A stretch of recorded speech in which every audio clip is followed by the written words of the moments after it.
¿Has sentido que hay una fuerza invisible que bloquea tu vida, que te roba la paz o destruye tus relaciones sin explicación lógica? La Biblia nos advierte claramente en Efesios 6:12, porque no tenemos lucha contra sangre y carne, sino contra principados, contra potestades, contra los gobernadores de las tinieblas de este siglo. Este versículo nos revela que muchas batallas que enfrentamos no son físicas, sino espirituales, y que hay fuerzas malignas que operan silenciosamente contra nosotros. Hoy veremos cómo elementos simples como la sal y el vinagre, cuando se usan con fe y respaldo bíblico, pueden convertirse en armas espirituales para romper ataduras y eliminar la brujería de forma inmediata. Te mostraremos cómo realizar este acto con dirección divina, para que tu hogar y tu vida estén cubiertos por la protección de Dios. ¿Estás listo para entender lo que Dios tiene reservado para ti en medio de esta lucha espiritual? La brujería no siempre se manifiesta con rituales oscuros y figuras de espanto. A menudo opera en lo cotidiano, se disfraza de coincidencias repetidas, de enfermedades sin explicación médica, de conflictos familiares persistentes, de bloqueos financieros sin razón aparente. Hay quienes, sin buscarlo, han sido marcados por maldiciones, envidias o pactos espirituales de generaciones anteriores. Y mientras todo en su vida parece desmoronarse, sienten que algo invisible los observa, los presiona, los sofoca. Pero la palabra de Dios no guarda silencio ante esta realidad. Efesios 6:12 nos revela la raíz del conflicto, porque no tenemos lucha contra sangre y carne, sino contra principados, contra potestades, contra los gobernadores de las tinieblas de este siglo, contra huestes espirituales de maldad en las regiones celestes. Este versículo no está dirigido a los supersticiosos, ni a los crédulos, sino a los creyentes. Nos dice que lo espiritual es real, que hay una guerra y estamos en medio de ella, lo sepamos o no. Muchos no se dan cuenta de que el enemigo no necesita hacer un acto dramático para intervenir en la vida de alguien. Le basta con una puerta abierta, una palabra maldicha, una ofensa no perdonada, un objeto malicioso colocado intencionalmente en casa, un pacto hecho por un abuelo que juró venganza. Todo eso se convierte en un terreno fértil para que el enemigo siembre opresión. El Salmo 91 nos promete protección, pero también nos recuerda que existe el cazador y la peste destructora. El que habita al abrigo del Altísimo morará bajo la sombra del Omnipotente. Él te librará del lazo del cazador, de la peste destructora. Este no es un lenguaje simbólico, es una advertencia directa. Si Dios promete liberación, es porque hay algo real de lo cual necesitamos ser liberados. Conozco personas que sin saberlo vivieron años bajo el peso de maldiciones generacionales. Una mujer, madre de 3 hijos, me compartió entre lágrimas cómo en su familia todas las mujeres quedaban solteras, sin importar cuánto lucharan por mantener un hogar. Al investigar la historia de sus antepasadas, descubrió que una de ellas había hecho un pacto con espíritus para obtener poder y control. Esa maldición se fue traspasando hasta llegar a ella. No bastó con ignorarlo, no bastó con desear lo contrario. Solo cuando se arrodilló, renunció y declaró la sangre de Cristo sobre su vida, esa cadena fue rota. Hoy está felizmente casada y sus hijas crecen bajo un ambiente lleno de paz. Dios hizo lo que la lógica no podía explicar. Muchos creyentes viven bajo el error de pensar que como asisten a una iglesia ya están completamente protegidos. Pero la Biblia no dice que la fe sea una vacuna automática. La fe es una espada, pero si no se usa, no corta. En el libro de Josué, el pueblo de Israel fue derrotado en Jai por una razón. Había anatema en el campamento, objetos malditos escondidos, y hasta que no fueron descubiertos y eliminados, la bendición de Dios no volvió a manifestarse. Josué 7 relata cómo el pecado oculto de un solo hombre trajo derrota al pueblo entero. A veces no se trata de orar más, sino de purificar más, de escudriñar cada rincón espiritual y físico de nuestra vida, para que nada que no venga de Dios permanezca. Por eso, hablar de brujería no es alarmismo, es discernimiento. No todo es casualidad, no toda pesadilla es solo un mal sueño, no toda enfermedad es del cuerpo. En Lucas 13, 11 a 13, Jesús se encuentra con una mujer que llevaba 18 años encorvada sin poder enderezarse. Muchos hoy dirían que era un problema de columna, pero el texto revela la verdad. Tenía un espíritu de enfermedad. Jesús no le recetó reposo, ni ejercicios, ni medicamentos. La liberó. Le habló al espíritu y ella fue sanada. A los ojos naturales la enfermedad tenía una causa médica, pero a los ojos del espíritu era una atadura. Y solo cuando la raíz espiritual fue enfrentada, el cuerpo pudo enderezarse.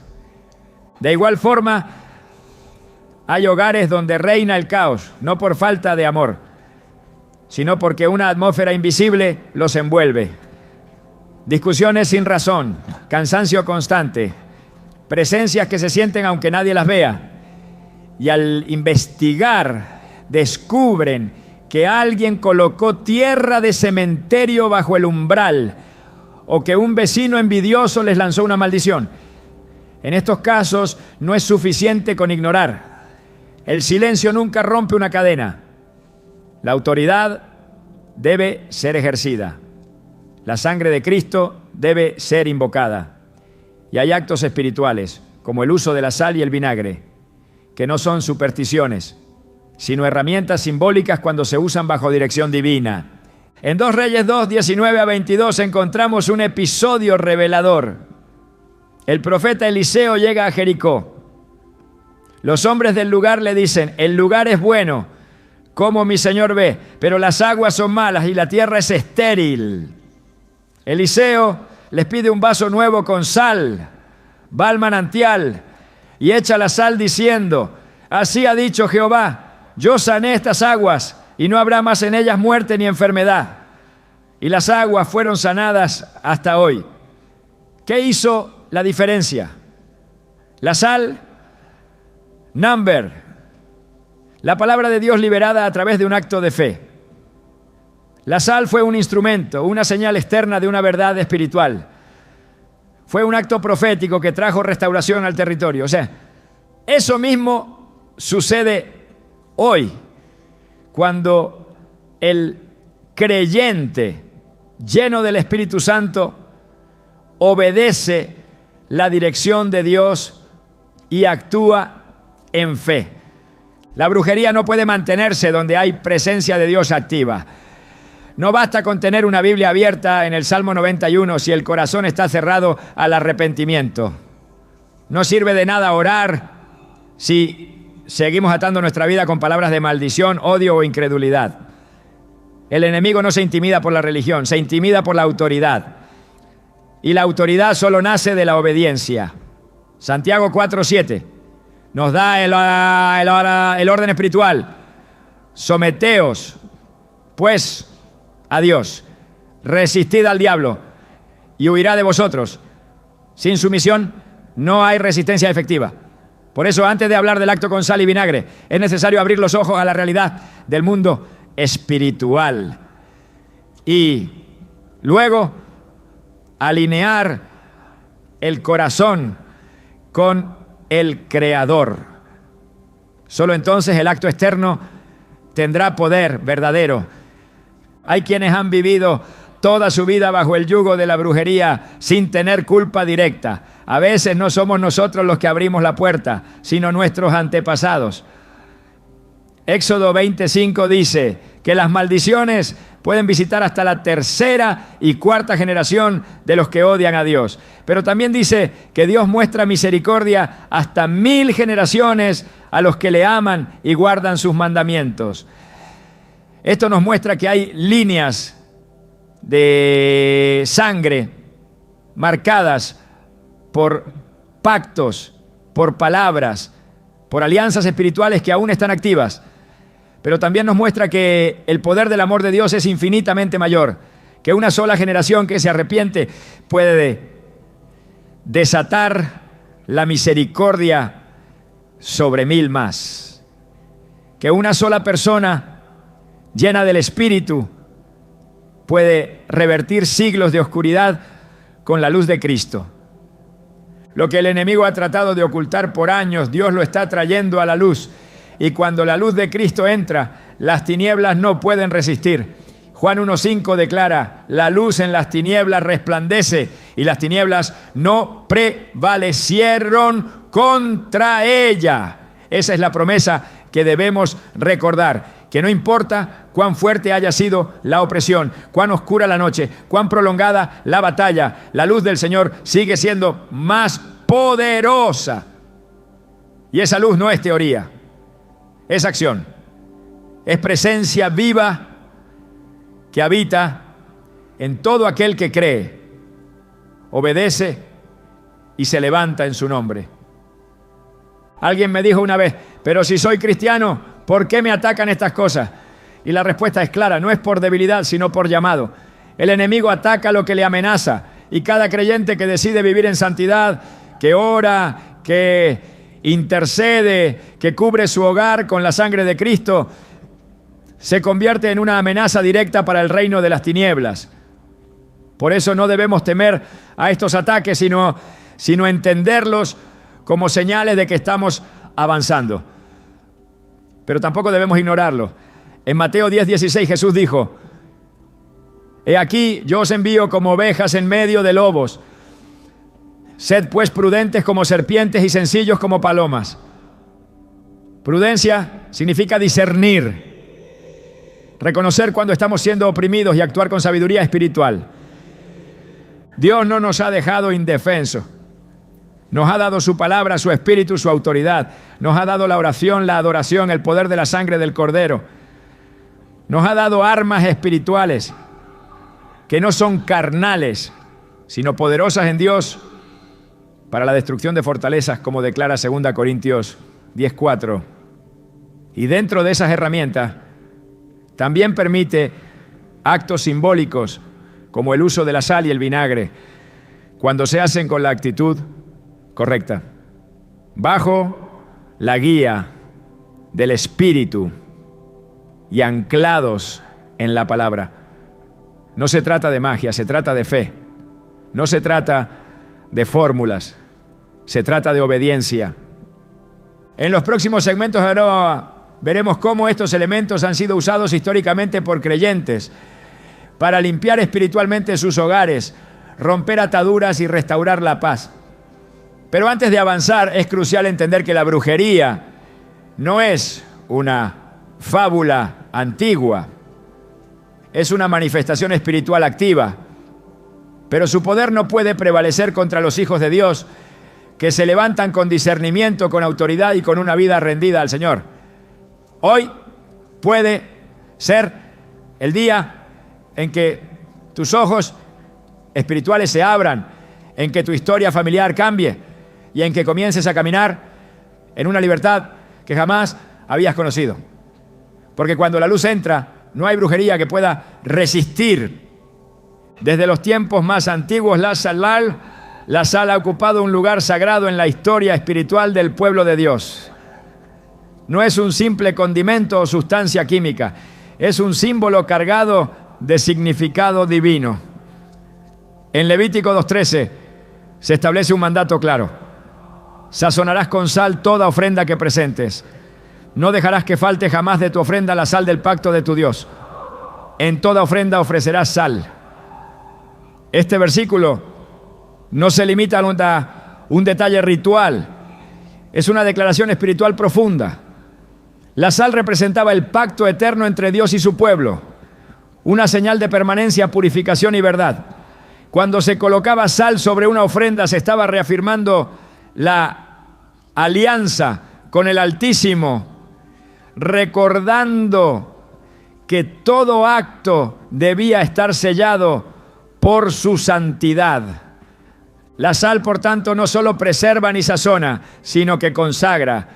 En el mundo espiritual, lo consagrado está protegido. Y lo protegido por Dios no puede ser poseído por las tinieblas. El uso de la sal como elemento espiritual no es un invento moderno ni una costumbre popular aislada. Es una práctica respaldada por el texto bíblico, con implicaciones directas sobre la santidad, la fidelidad al pacto y la pureza del ambiente en el que habita el creyente. Jesús mismo utiliza la sal como figura al hablar de sus seguidores. Vosotros sois la sal de la tierra. Mateo 5:13. No dice que somos como la sal, sino que lo somos. La sal, entonces, simboliza nuestra identidad espiritual, purificadora, preservadora y útil para frenar la corrupción del mundo. Así como la sal impide que la carne se descomponga, así también el creyente fiel impide que el ambiente a su alrededor sea corrompido por el mal. Pero cuando la sal pierde su sabor, se vuelve inútil. Así lo dice el mismo versículo. Pero si la sal se desvaneciere, ¿con qué será salada? No sirve más para nada, sino para ser echada fuera y hollada por los hombres. Esto revela una verdad espiritual vital. No basta con tener el símbolo, hay que mantener su esencia. Un hogar puede estar lleno de cruces, Biblias abiertas y frases cristianas, pero si no hay vida consagrada, si la sal ha perdido su sabor, nada de eso tendrá efecto. La sal conserva su poder espiritual solo si permanece conectada a la verdad, a la pureza, a la santidad. En el Antiguo Testamento, Dios hace un pacto especial con David y lo llama pacto de sal en 2 Crónicas 13:5. ¿No sabéis vosotros que Jehová Dios de Israel dio el reino a David sobre Israel para siempre, a él y a sus hijos? Por pacto de sal. Este tipo de pacto implicaba algo incorruptible, perpetuo, sólido, inquebrantable. Lo que está sellado por sal está protegido por Dios. No es casualidad que cuando Eliseo sana las aguas de Jericó, utilice sal y no otro elemento. El profeta, guiado por el Espíritu, lanza sal sobre el manantial con una declaración poderosa. Así ha dicho Jehová: yo sané estas aguas y no habrá más en ellas muerte ni enfermedad. 2 Reyes 2:21. El uso de la sal no fue simbólico solamente, sino que desató una acción espiritual específica. Algo invisible fue roto, el estancamiento de la tierra cesó, la esterilidad terminó, la maldición que operaba en esa fuente fue anulada. Cuando se emplea la sal con entendimiento espiritual, no como un amuleto, sino como una señal de pacto y pureza, se activa una atmósfera distinta. La sal, al ser consagrada con oración, se convierte en un instrumento que refleja el orden de Dios en lo natural y en lo invisible. No es magia, es principio espiritual. No se trata de colocar sal por costumbre, sino de consagrarla al Señor y usarla como una extensión de su autoridad. En Marcos 9:50, Jesús vuelve a hablar de la sal diciendo: buena es la sal, mas si la sal se hace insípida, ¿con qué la sazonaréis? Tened sal en vosotros mismos y tened paz los unos con los otros. Este llamado es una exhortación directa a conservar la integridad espiritual, a no contaminarse, a preservar el carácter divino en cada acción. La sal está asociada a la paz y a la corrección, a la protección y a la claridad. Del mismo modo, el vinagre tiene también una aparición significativa en la Escritura. Aunque su uso es más discreto, no es menos revelador. En Proverbios 10:26 se nos presenta una comparación. Como el vinagre a los dientes y como humo a los ojos, así es el perezoso a los que lo envían. Aquí el vinagre es símbolo de algo que produce reacción, que activa, que confronta. Pero es en el momento de la crucifixión donde el vinagre cobra un significado profético aún más profundo. En Juan 19, 29, 30 se dice que al tener sed, a Jesús le acercaron una esponja llena de vinagre y después de haberlo recibido declaró: consumado es. Ese vinagre fue lo último que tocó sus labios antes de sellar la victoria sobre el pecado, sobre la muerte, sobre toda obra del enemigo. Ese acto no fue incidental, todo en la cruz tenía un propósito divino. El vinagre, en su sabor fuerte, ácido, purgante, representa aquello que limpia por dentro, que remueve lo impuro. La tradición hebrea utilizaba vinagre también como antiséptico, como sustancia que desinfecta, que purifica lo que está contaminado. El vinagre entonces es símbolo de juicio, de limpieza, de separación entre lo santo y lo inmundo. En Números 6:3 se menciona que los nazareos debían abstenerse de vinagre durante su consagración. ¿Por qué? Porque el vinagre era parte de un proceso posterior, después del sacrificio, después de la entrega. Era la etapa de purificación final. Y eso es lo que representa en el contexto espiritual de guerra contra la brujería. No el inicio de la batalla, sino la limpieza después de haber tomado autoridad. Cuando se unen sal y vinagre en un mismo acto de fe, se combinan dos fuerzas espirituales potentes: la preservación y la purificación, el pacto y la limpieza, la permanencia y la reacción. La sal establece, el vinagre disuelve.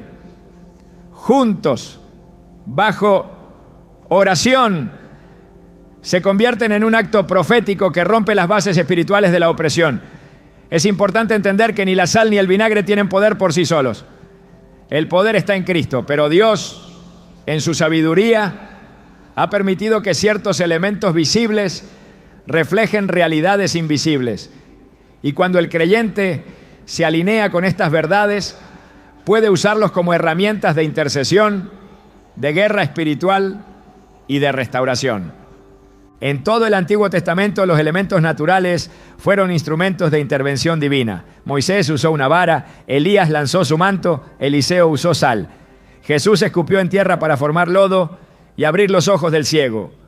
Pablo oró sobre pañuelos que luego eran llevados a los enfermos. El Espíritu Santo no está limitado por los medios. Él opera a través de la fe. Y si en ese momento la fe se activa a través de sal consagrada y vinagre purificador, entonces el cielo responde. Porque lo que importa no es la materia, sino la fe con la que se presenta delante de Dios. Por eso el acto de usar sal y vinagre no debe verse como algo menor o como una curiosidad. Es una declaración de fe profunda. Es una forma de decirle al mundo espiritual: este territorio está marcado, este hogar ha sido purificado, esta familia ha sido consagrada. Y como lo dejó claro Josué en su tiempo, cuando dijo en Josué 24:15, yo y mi casa serviremos a Jehová, esa decisión debe ir acompañada de acciones visibles, de una limpieza no solo interior, sino también de lo que nos rodea. Porque donde habita Dios, no puede habitar la maldad. El uso de estos elementos debe hacerse siempre bajo oración y guía espiritual, con reverencia, con entendimiento, con fe genuina. Nunca desde la desesperación ni desde la superstición. Porque la eficacia no está en la repetición ni en el símbolo, sino en la autoridad delegada por Cristo. Cuando alguien en autoridad espiritual unge su casa, coloca sal en rincones oscuros o vierte vinagre consagrado en lugares estratégicos, está haciendo algo más que un acto físico. Está confrontando al enemigo, está declarando limpieza, está marcando el inicio de una nueva atmósfera. una donde las fuerzas de las tinieblas no pueden permanecer. Todo lo que la Escritura señala como símbolo santo puede ser usado como canal de victoria si se hace con fe. Así como la sangre en los dinteles protegió a los israelitas del ángel de la muerte en Éxodo 12, así también la sal y el vinagre pueden ser señales visibles de una fe que protege, que limpia, que consagra. No reemplazan la oración, no sustituyen la comunión con Dios, no son talismanes, son señales. Señales para el mundo espiritual de que ese territorio ya tiene dueño, y ese dueño es Cristo. En las siguientes secciones comprenderemos cómo aplicar este conocimiento con sabiduría y reverencia para establecer ambientes que honren a Dios y estén protegidos de toda influencia maligna. Porque donde hay sal con sabor y vinagre con propósito, la atmósfera se transforma, el ambiente se limpia y el enemigo no puede resistir. La sal y el vinagre son más que ingredientes, son símbolos eternos de pacto y purificación que bajo la autoridad del cielo se convierten en instrumentos de liberación. En el ámbito espiritual, uno de los errores más comunes es creer que el poder reside en los objetos o en las acciones mismas. Esta mentalidad ha llevado a muchos a sustituir la fe por ritualismo, la comunión con Dios por una secuencia mecánica de actos externos. Pero la verdad bíblica es clara: todo acto sin obediencia, sin una vida rendida a la voluntad de Dios, carece de efecto real. La Escritura lo repite una y otra vez: no es el objeto, es la fe. No es el acto, es la obediencia. No es el ritual, es la sumisión a la autoridad de Dios. En el primer libro de Samuel, capítulo 15, versículo 22, el profeta reprende al rey Saúl con una pregunta retórica que atraviesa los siglos. ¿Se complace Jehová tanto en los holocaustos y víctimas como en que se obedezca a las palabras de Jehová? Ciertamente, el obedecer es mejor que los sacrificios y el prestar atención que la grosura de los carneros. Este principio se aplica con fuerza cuando se trata de guerra espiritual. La sal y el vinagre por sí solos no tienen ningún poder si no están acompañados por una vida de entrega a Dios.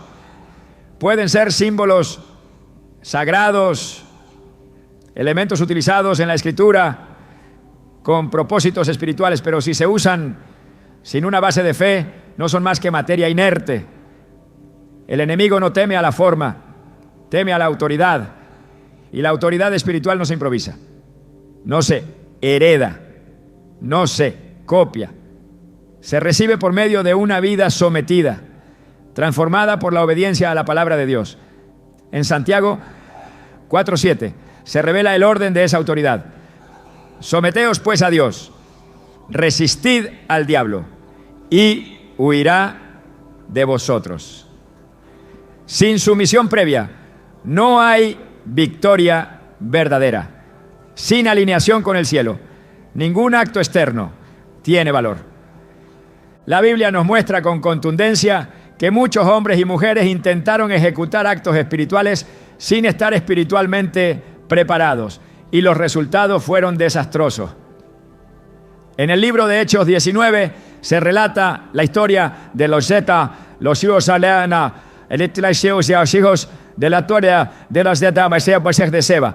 Estos hombres intentaron expulsar demonios utilizando la fórmula que habían oído en boca de Pablo diciendo: os conjuro por Jesús el que predica Pablo. Pero el espíritu maligno les respondió: a Jesús conozco y sé quién es Pablo, pero vosotros ¿quiénes sois? Hechos 19:15. El acto fue imitado, pero carecía de respaldo espiritual. No había relación con Cristo, no había autoridad, no había obediencia. Y por eso fueron vencidos por el enemigo que intentaban enfrentar. Este pasaje es una advertencia clara. Lo que no nace de una relación directa con Dios no tiene efecto en el mundo espiritual. No se puede manipular la autoridad ni copiar el poder. Por esa razón, antes de pensar en aplicar actos visibles como rociar sal o vinagre en una casa, es necesario examinar el corazón.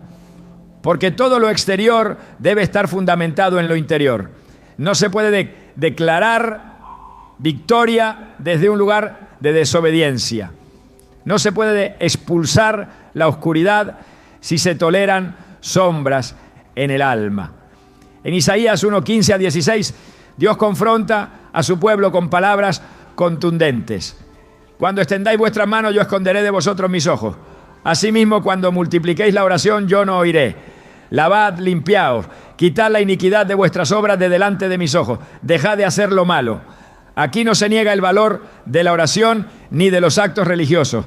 Se señala que si estos no van acompañados por una vida en santidad, son rechazados por el cielo. El Señor siempre ha buscado la comunión auténtica por encima de la apariencia. El salmista lo entendió con claridad y lo expresó en el Salmo 51, 16 a 17. Porque no quieres sacrificio, que yo lo daría, no quieres holocausto. Los sacrificios de Dios son el espíritu quebrantado.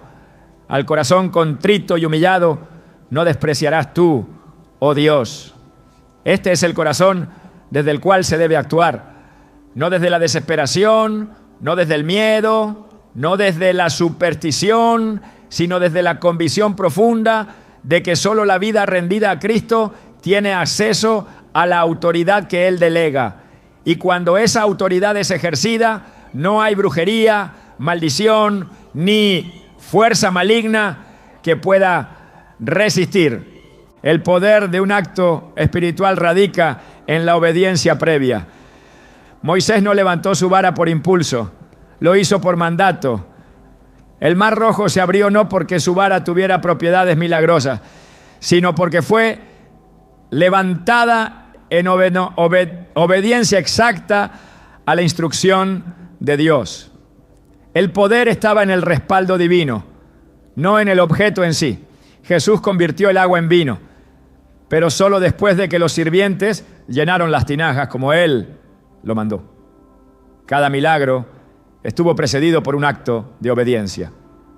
Por eso el acto con sal y vinagre solo tendrá efecto si primero hay un corazón alineado con Dios, una vida rendida a su voluntad, una búsqueda genuina de su presencia. La obediencia no es una opción para el creyente, es el fundamento.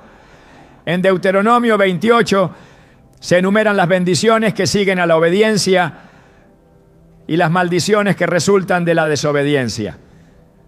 El versículo 1 establece la condición. Acontecerá que si oyeres atentamente la voz de Jehová tu Dios para guardar y poner por obra todos sus mandamientos que yo te prescribo hoy. El resto del capítulo revela consecuencias poderosas.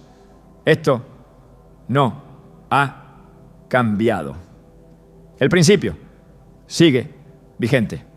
Lo que activa la bendición, lo que cancela la opresión, lo que desata el poder de Dios, no es el acto visible, sino la vida obediente.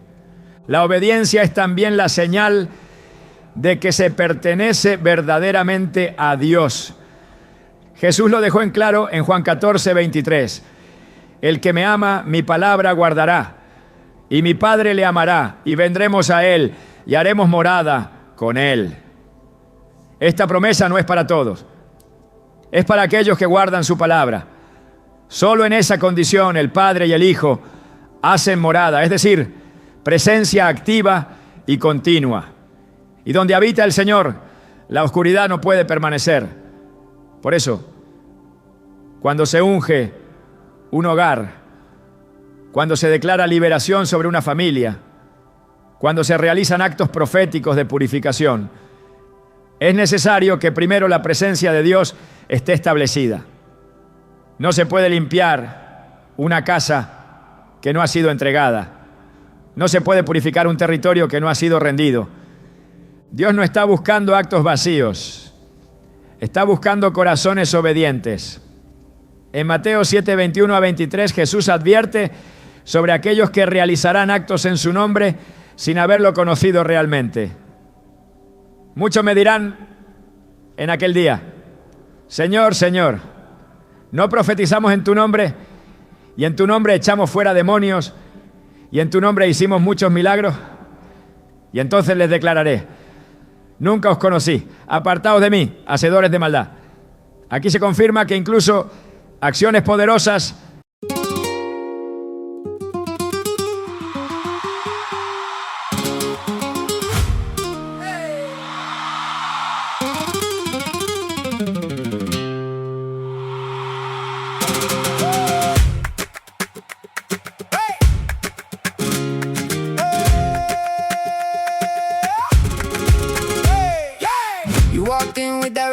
on. Floorboards talk when you move that way. I had my pride, but it got gone. One look and you pulled it away. You laugh it hard like a drum on glass. My name on your tongue felt like a dare. I said I'm cool, but I know I'm not. Not with your fire in the air. Don't look at me like that. You know I fall back. One step in and I'm right where you stand. Caught in your hand. We were in love. That never meant to stay. Some things are real, even when they fade.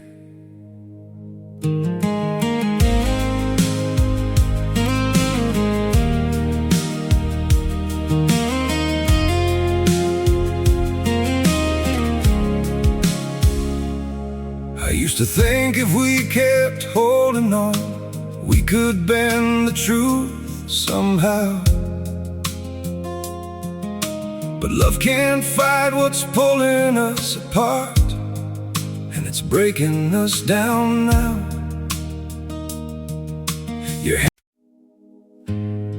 We had it all, or at least it felt that way. Now it's just silence, where your voice used to stay. I still replay the nights we couldn't sleep, talking about a life we chased somehow. We were building dreams on fragile ground, didn't see them breaking down till now. Your shadow lingers in the air I breathe, like a song that never found its end. We kept saying we would never change, now we don't even pretend. Goodbye, my everything, my only. They say letting go makes you lighter. So why does my chest feel heavier every time I try to forget you? I packed away the pictures on the shelf, but somehow you're still everywhere. In every quiet moment I can't escape, you're the echo hanging in the air. I told myself this was the right thing, that love shouldn't feel this hard. But walking away from what we built feels like tearing out apart. We say goodbye just to let go.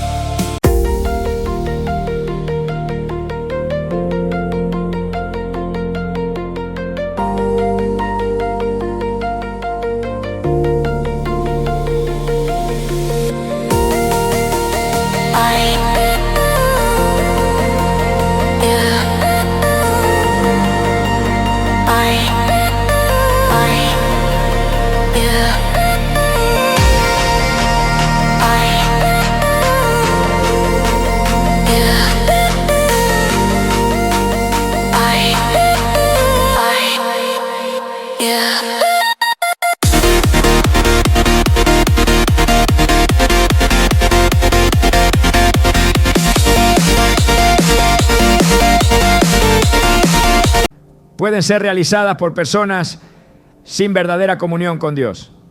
Y si eso fue posible, cuán fácil es caer en la trampa de pensar que por hacer un acto visible se está cubierto espiritualmente. La diferencia está en la relación, en la obediencia, en el sometimiento.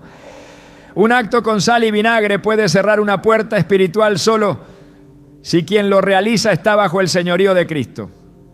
De lo contrario, es solo un gesto más. Por eso, antes de buscar herramientas, se debe buscar la transformación personal. Antes de actuar hacia afuera se debe ordenar el interior. En Proverbios 21:3 leemos: hacer justicia y juicio es a Jehová más agradable que sacrificio. El acto más efectivo contra la brujería no comienza con sal ni vinagre. Comienza con arrepentimiento, con una decisión firme de abandonar todo lo que contamina, todo lo que abre puertas al enemigo, todo lo que impide que Dios se manifieste con libertad. La brujería, la opresión espiritual y las ataduras no pueden resistir a un creyente obediente, porque donde hay obediencia hay respaldo celestial. Donde hay santidad hay fuego que consume. Donde hay rendición hay autoridad. La sal y el vinagre, entonces, no son herramientas mágicas, sino símbolos que solo cobran poder espiritual cuando son empleados por alguien que vive bajo el gobierno de Dios. Como lo dice el Salmo 24, 3-4, ¿quién subirá al monte de Jehová? ¿Y quién estará en su lugar santo? El limpio de manos y puro de corazón, el que no ha elevado su alma a cosas vanas ni jurado con engaño. La limpieza espiritual comienza en el corazón. La victoria sobre las tinieblas se establece primero en el alma. Las armas visibles solo son útiles si están en manos de quienes han sido entrenados en obediencia. Por eso, todo intento de guerra espiritual debe comenzar con una pregunta sincera: ¿estoy sometido a Dios? ¿Mi vida refleja su santidad? ¿Mis decisiones están alineadas con su voluntad? Porque si la respuesta es afirmativa, entonces cualquier acto de fe será respaldado por el cielo. Pero si no lo es, todo gesto será estéril y el enemigo no se moverá. Es tiempo de volver a la raíz, de entender que la obediencia no es negociable, que el poder espiritual no se improvisa ni se hereda, que la autoridad se recibe solo cuando se ha caminado en fidelidad, que lo externo solo tiene poder si refleja una verdad interna, que el acto con sal y vinagre solo tendrá impacto real cuando sea ejecutado por alguien que ha sido transformado, santificado y enviado por Dios. Y cuando eso ocurre, entonces sí, el enemigo huye, porque no resiste una vida consagrada, porque no puede quedarse donde Dios habita, porque sabe que quien obedece tiene autoridad, y la autoridad en Cristo es la llave que cierra toda puerta a la brujería, rompe toda cadena y establece la paz en cualquier lugar. Hay atmósferas que se sienten aunque no se vean. Hay espacios donde la paz no habita, donde el silencio pesa, donde el ambiente está cargado sin causa visible. Lugares donde reina la confusión, donde los sueños se interrumpen, donde las discusiones surgen sin provocación. No siempre se trata de un problema emocional o familiar. A veces es el entorno espiritual que ha sido contaminado, afectado por palabras mal dichas, por objetos colocados con intención, por la persistencia de puertas abiertas al mundo de las tinieblas. Es ahí donde la acción espiritual del creyente, bajo autoridad divina, se vuelve imprescindible. En 2 Reyes 2, las aguas de una ciudad estaban causando muerte y esterilidad. No había explicación lógica, pero sí una causa espiritual. El profeta Eliseo tomó sal en un vaso nuevo, la arrojó en el manantial y declaró: así ha dicho Jehová, yo sané estas aguas. Y desde ese momento el ambiente cambió. La muerte cesó. La tierra fue restaurada. Este acto no fue simbólico únicamente. Fue una intervención directa sobre el ambiente. Una proclamación profética con respaldo del cielo. La sal, consagrada y usada con dirección divina, activó un cambio en lo espiritual y lo natural. Lo que ocurre en un lugar afecta directamente a quienes lo habitan. La Escritura es clara en que hay territorios que pueden quedar bajo opresión. En Marcos 5, Jesús llega a una región donde un hombre poseído vivía entre sepulcros. El lugar entero estaba marcado por la oscuridad. Nadie podía pasar por ahí sin sentir el peso del mal. Pero cuando Cristo puso pie en esa tierra, todo cambió. Su presencia trajo orden, rompió cadenas, expulsó a los espíritus malignos. Y al final aquel lugar fue transformado. Donde antes había gritos y tormento, ahora había paz. Así también, cuando se realiza un acto espiritual con sal y vinagre bajo la guía de Dios, lo que se está haciendo es establecer un límite espiritual. Es levantar una frontera invisible donde el enemigo no puede cruzar. Es declarar que ese territorio ha sido recuperado. La sal, símbolo del pacto, y el vinagre, símbolo de purificación, se convierten en un testimonio visible de que la autoridad de Dios ha sido entronada en ese ambiente. Y como declara 2 Corintios 3:17, donde está el Espíritu del Señor, allí hay libertad. No es superstición, no es tradición humana. Es una acción respaldada por el principio bíblico de limpieza espiritual. Dios siempre ha instruido a su pueblo a consagrar espacios, a purificar lugares. Cuando el templo fue edificado por Salomón, se hizo un acto de dedicación. Y en ese momento la gloria de Dios descendió con poder. En 2 Crónicas 7, 1-2 se dice que el fuego cayó del cielo y la casa fue llena de su gloria.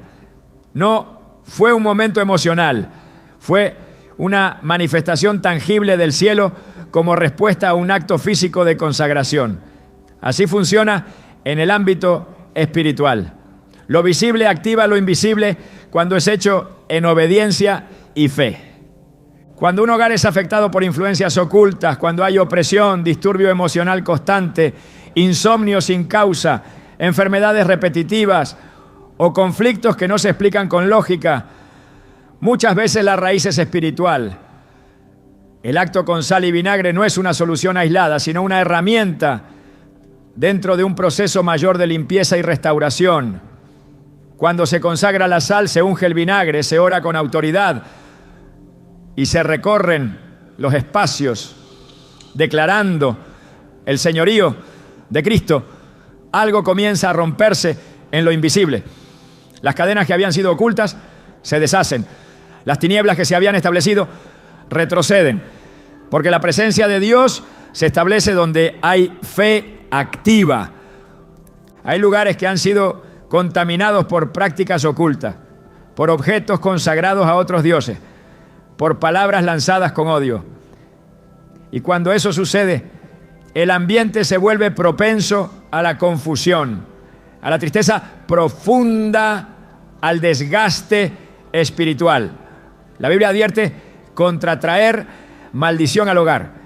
En Deuteronomio 7:26 se prohíbe introducir objetos abominables, diciendo: y no traerás cosa abominable a tu casa, para que no seas anatema como ella. Del todo la aborrecerás y la abominarás, porque es anatema. Esta es una advertencia directa. Lo que se permite entrar afecta. Y si afecta, también debe ser limpiado. No basta con sacar lo visible.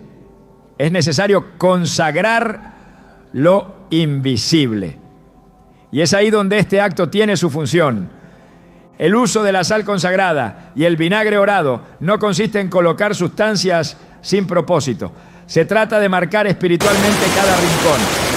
Se hace con oración firme, proclamando la autoridad de la sangre de Cristo. Al rociar con sabiduría espiritual los bordes del hogar, los marcos de las puertas, las esquinas de las habitaciones, se está enviando un mensaje directo al reino espiritual. Este lugar pertenece a Dios. Ya no hay espacio para lo oculto. Ya no hay derecho legal para la opresión. Cada gota, cada grano está acompañado de una declaración de libertad. Este tipo de limpieza espiritual no reemplaza la comunión con Dios, pero sí la complementa. No suple la necesidad de una vida en santidad, pero es coherente con ella. En el libro de Josué, cuando el pueblo fue derrotado en Ai, la causa no fue falta de estrategia militar. Fue la presencia de anatema en el campamento. Un solo objeto maldito fue suficiente para traer derrota. Y hasta que no se detectó y se eliminó, la bendición no regresó. La limpieza del ambiente espiritual es una parte indispensable en la vida de victoria, porque así como un lugar puede ser contaminado, también puede ser restaurado. El enemigo no teme a los símbolos vacíos, teme a los actos respaldados por el cielo. Y cuando el creyente se levanta con discernimiento, con una palabra profética en su boca, con la sal consagrada en su mano y la autoridad de Cristo en su corazón, el ambiente cede, el aire cambia. Lo que antes oprimía desaparece, porque las tinieblas no resisten una atmósfera donde la gloria de Dios ha sido entronada. En Isaías 10:27 se anuncia que acontecerá en aquel tiempo que su carga será quitada de tu hombro y su yugo de tu cerviz, y el yugo se pudrirá a causa de la unción. Es la unción la que rompe el yugo, y esa unción fluye cuando hay obediencia, santidad y fe. En cada rincón donde se aplica este acto se debe declarar con voz firme que la sangre de Cristo limpia, que la presencia del Espíritu Santo llena, que el poder del Padre restaura. La atmósfera responde a la voz de los hijos de Dios. En Génesis 1, la voz de Dios trajo orden al caos.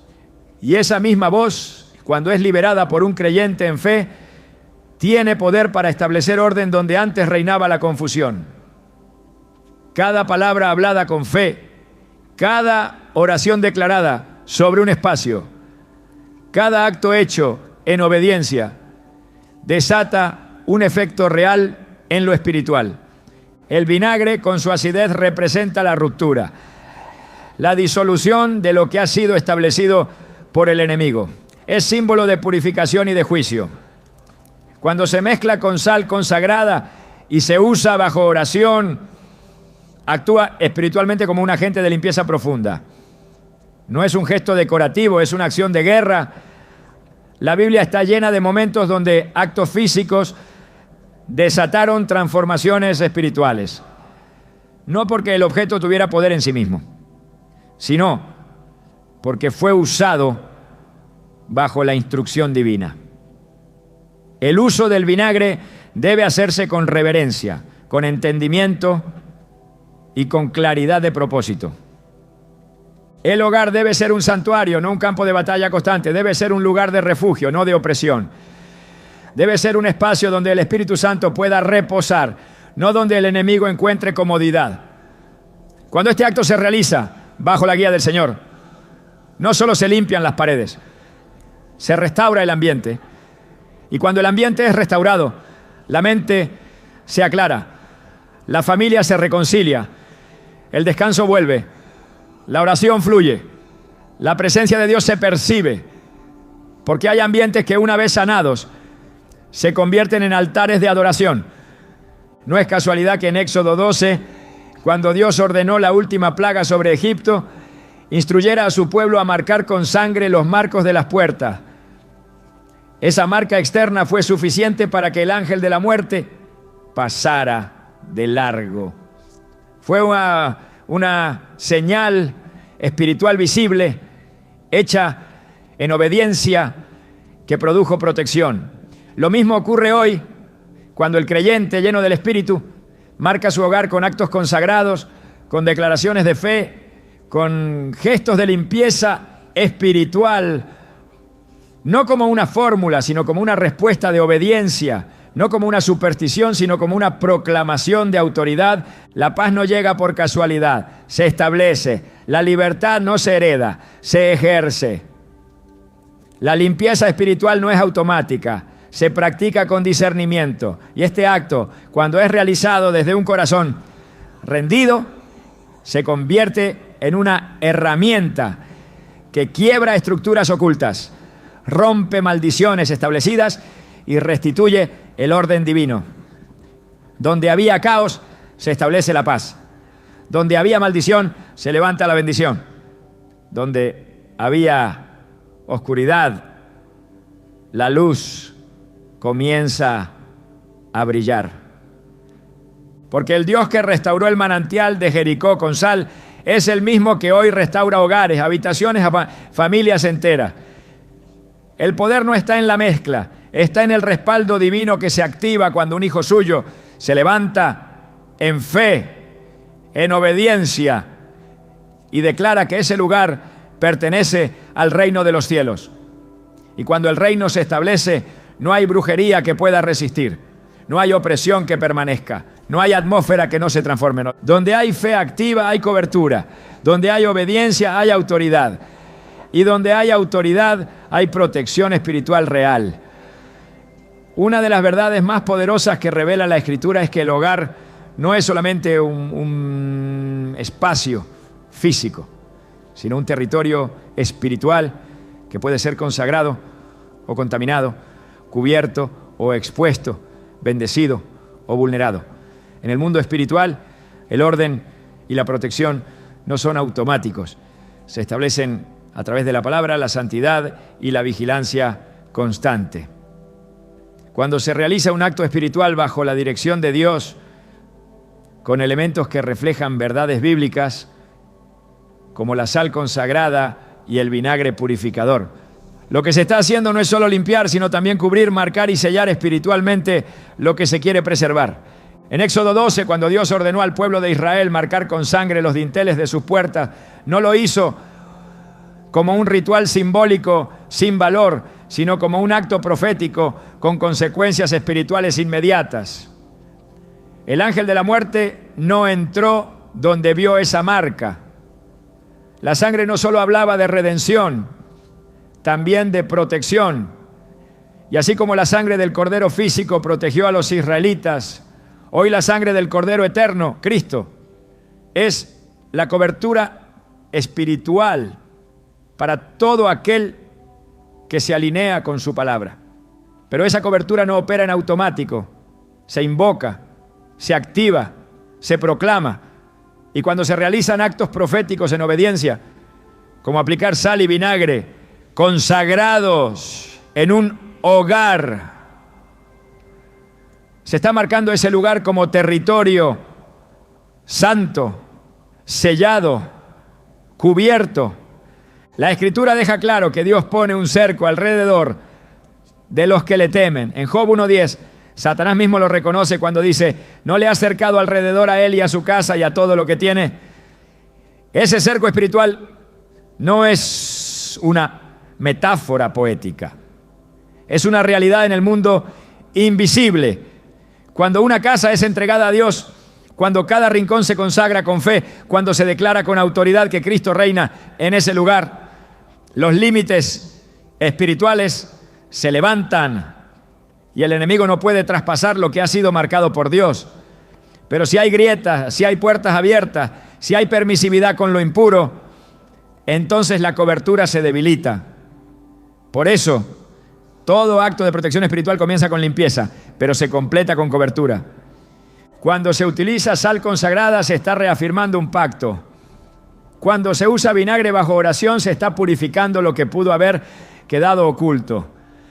Pero el acto no termina ahí. La oración de cobertura debe continuar. La declaración de propiedad espiritual debe ser hablada con autoridad. Se debe proclamar que ese lugar pertenece al Señor.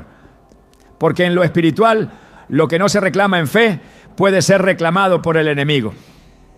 Así como Josué declaró con firmeza: yo y mi casa serviremos a Jehová, también hoy debe ser afirmado con voz profética. Cada habitación, cada pasillo, cada entrada deben quedar cubiertos por el poder de la sangre del Cordero. No es una cuestión emocional, es una realidad de guerra espiritual.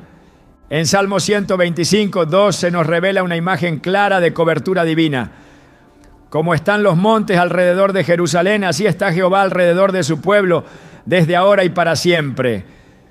Esta cobertura se activa con fidelidad. La obediencia establece el cerco, la fe lo mantiene firme. Y cuando el creyente vive bajo esa conciencia, no teme, no duda, no vacila, porque sabe que su casa está cubierta, no solo por ladrillos o paredes, sino por la presencia de Dios mismo. Esa cobertura expulsa lo oculto, repele lo impuro, ahuyenta toda obra del enemigo. Después de un acto de limpieza espiritual con sal y vinagre, no se debe regresar a la rutina como si nada hubiera pasado. Lo espiritual no funciona por eventos aislados, sino por principios sostenidos. La protección permanece cuando la consagración se mantiene. La paz se conserva cuando el altar de oración está activo. El hogar no puede volver a llenarse de palabras malditas, de objetos oscuros, de pactos tácitos con el mundo. Debe permanecer como territorio sellado, limpio, cubierto. Y esa cobertura no depende de lo que se siente, sino de lo que se establece con fe. Así como el aceite derramado en la cabeza de Aarón descendía hasta sus vestiduras, así la presencia de Dios cubre todo lo que ha sido alineado a su voluntad. En Isaías 32:18 está escrita una promesa que se activa en los hogares que son entregados completamente a Dios. Mi pueblo habitará en morada de paz, en habitaciones seguras y en recreos de reposo. Esa no es una promesa decorativa. Es una declaración para aquellos que han hecho del Señor su morada. Y si hay paz, es porque la guerra fue ganada. Si hay seguridad, es porque el enemigo fue echado.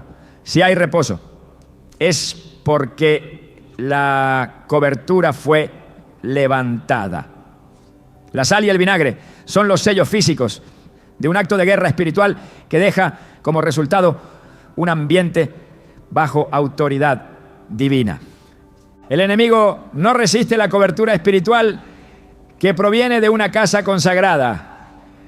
Y cuando una familia, un creyente, un líder espiritual toma la decisión de levantar murallas invisibles en oración, marcando sus espacios con fe, declarando la palabra, invocando la sangre del Cordero, entonces se establece una atmósfera donde la brujería no puede operar, donde la opresión no puede asentarse, donde las tinieblas no pueden permanecer. Porque donde hay cobertura, hay gobierno de Dios. Y donde Dios gobierna, la oscuridad no puede usurpar nada. Esa es la autoridad que está disponible para cada creyente que decide actuar con fe, caminar en obediencia y declarar: este territorio está cubierto, marcado y protegido por el Altísimo. Dios no diseñó tu vida para la esclavitud espiritual. No te llamó a caminar bajo peso, confusión o tormento interno. No te creó para que vivas atado a influencias que te oprimen en lo invisible. Fuiste creado para la libertad, para la luz, para la comunión plena con su presencia.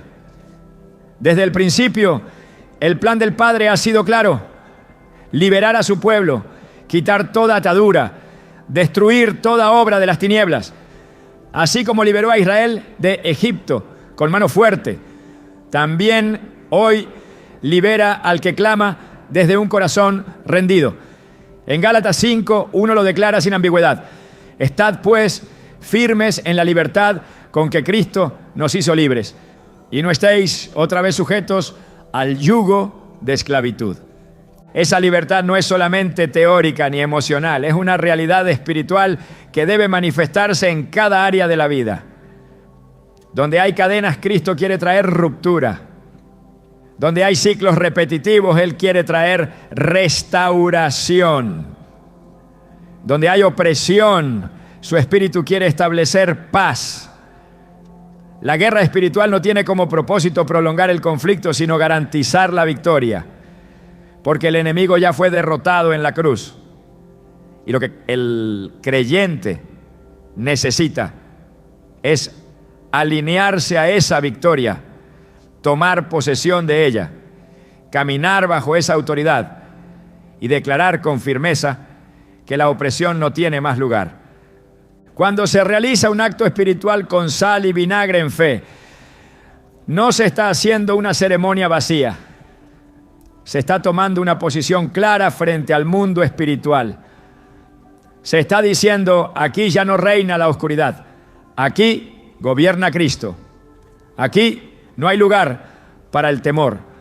Aquí habita la presencia del Altísimo, porque el que vive bajo opresión no puede adorar con libertad, no puede orar con claridad, no puede avanzar con gozo. Y el propósito de Dios es que cada hijo suyo viva en plenitud, con la cabeza en alto, con el corazón en paz, con las manos libres para edificar. Isaías 61:1 describe la misión mesiánica con precisión. El Espíritu de Jehová el Señor está sobre mí. Me ha enviado a sanar a los quebrantados de corazón, a publicar libertad a los cautivos y a los presos, apertura de la cárcel. Esta palabra fue cumplida en Cristo y hoy sigue vigente en la vida de cada creyente que decide tomarla como verdad. La libertad no es una esperanza incierta, es una promesa firme. Y el acto de limpiar espiritualmente un lugar, de marcarlo, de cubrirlo, forma parte de ese proceso en el que se cierran puertas al enemigo y se abren ventanas al cielo. No es misticismo, es obediencia profética. La opresión espiritual se alimenta del desorden, de la pasividad, de la permisividad. Pero cuando un creyente se levanta con discernimiento, con decisión, con autoridad delegada, entonces lo que estaba oculto es confrontado. Lo que estaba instalado es desalojado. Lo que estaba atado es soltado.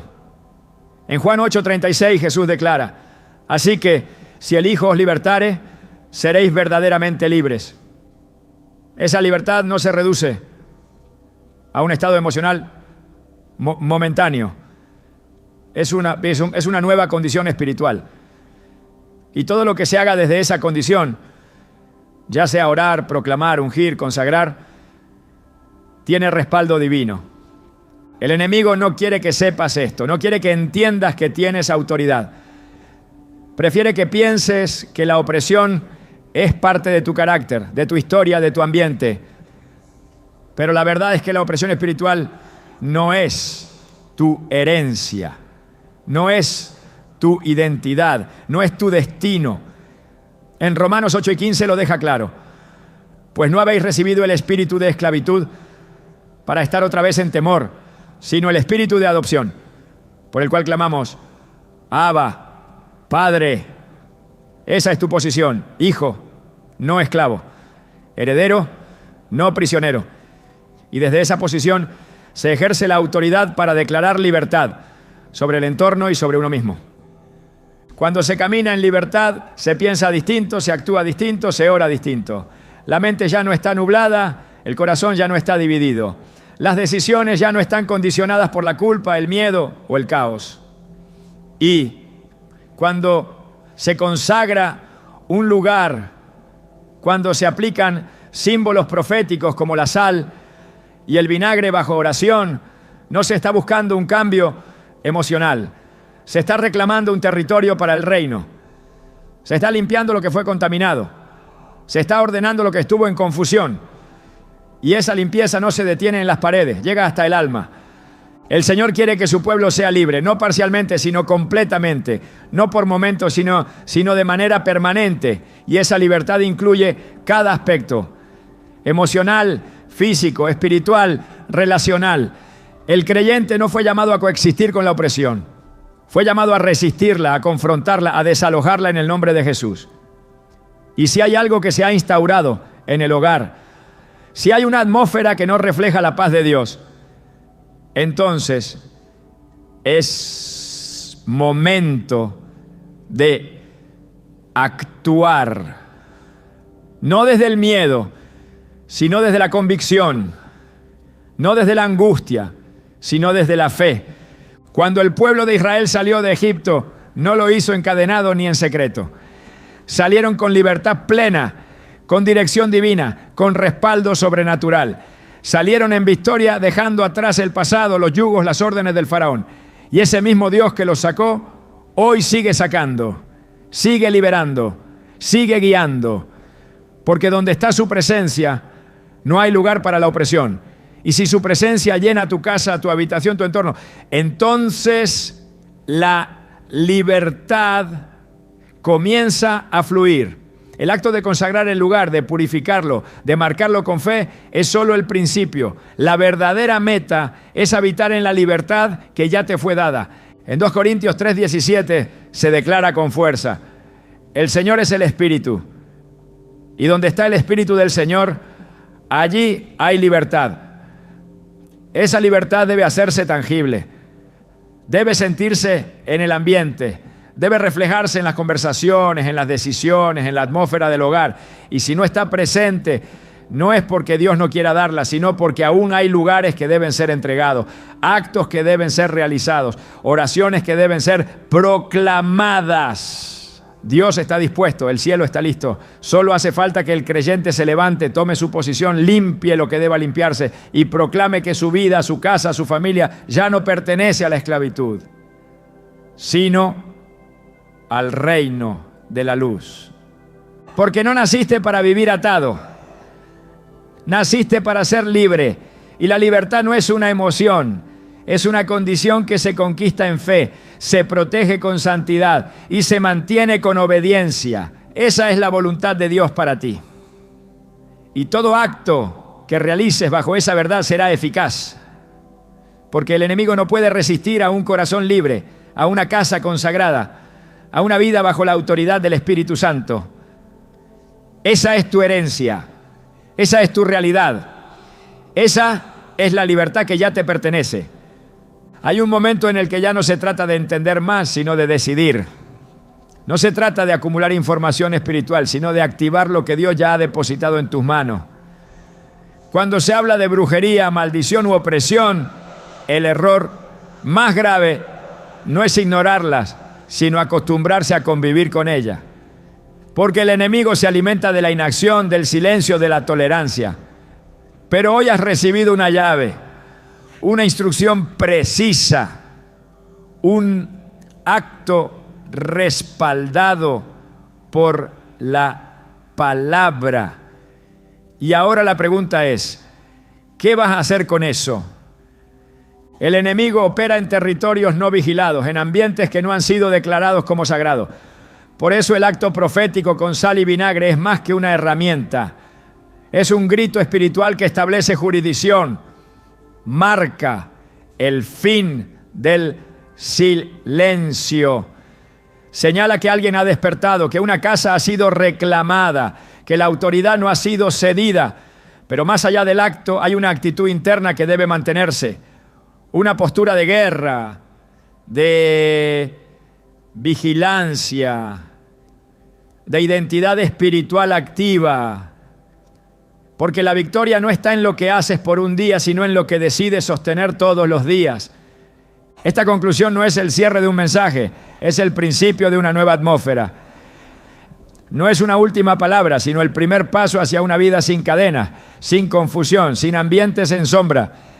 Ya no caminas como alguien que reacciona ante el ataque, sino como quien establece el orden del cielo en la tierra. Ya no pides protección desde la desesperación, ahora la proclamas desde tu posición como hijo de Dios. Ya no te preguntas si algo está mal, ahora sabes que todo lo que no refleja el reino debe salir. Y mientras camines en esa luz, mientras hables con esa autoridad, mientras vivas bajo esa verdad, todo lo oculto será expuesto, todo lo sucio será purificado y todo lo estancado será liberado. Porque el poder no está en lo visible, sino en lo que el cielo respalda. Y el cielo respalda a los que se levantan. Este es tu momento. El enemigo ya no tiene lugar. La atmósfera ha cambiado. Tú has sido activado. Y donde tú estás, la oscuridad no puede quedarse.